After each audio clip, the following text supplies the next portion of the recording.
Welcome to Flashback Tracks.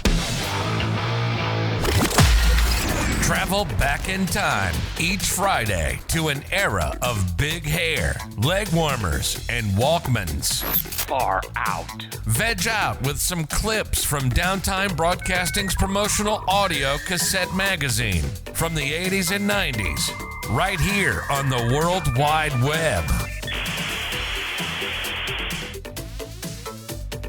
The world of business is undergoing a communication revolution.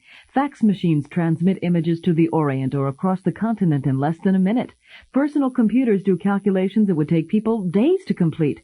Impact Advertising, under the guidance of its president, Peter Klein, is in the final development stages of a system they call Request. Request brings the specialty industry on the leading edge of modern communication technology, taking a distributorship into another generation of service.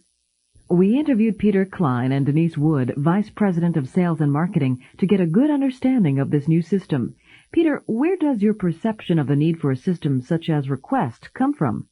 Most of the things that I've done in the specialty business date from my experience in the 70s as a distributor. We were a New York distributorship, and we were constantly bombarded by questions. Can you find blah, blah, blah?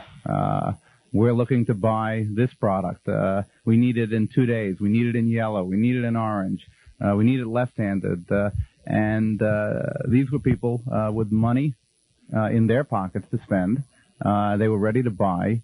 And often we would lose the sale to someone else simply because we could not quickly, efficiently, and accurately identify, locate what they wanted to buy.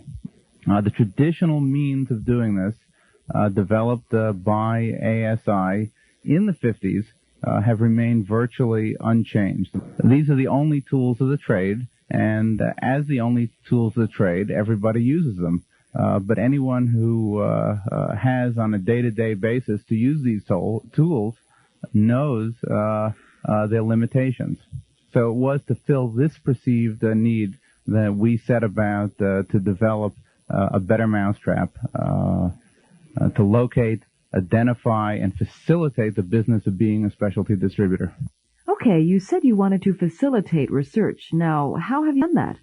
The way in which we solved the problem of how to build that better mousetrap was to take advantage of two very, very new technologies. People have a tendency to forget that the personal computer is something that's less than 10 years old in itself.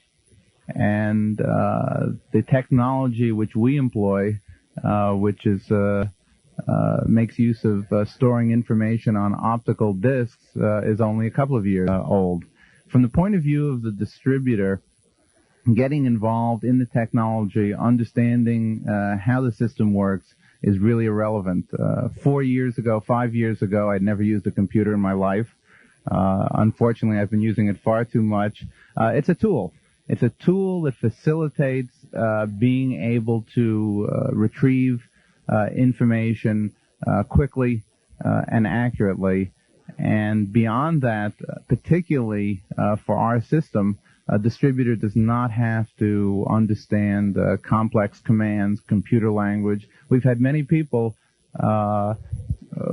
who have never used computers before, within 1 or 2 minutes, literally learn how to do search and learn how to do information retrieval, so that the mechanism, although exciting and new, the technology that makes it possible, will carry research in this industry and in most other industries into the 21st century, is really irrelevant. Travel back in time with us next Friday as we share more clips from the 80s and 90s on another rad episode of Flashback Tracks, exclusively on Promo Corner. Time to bounce.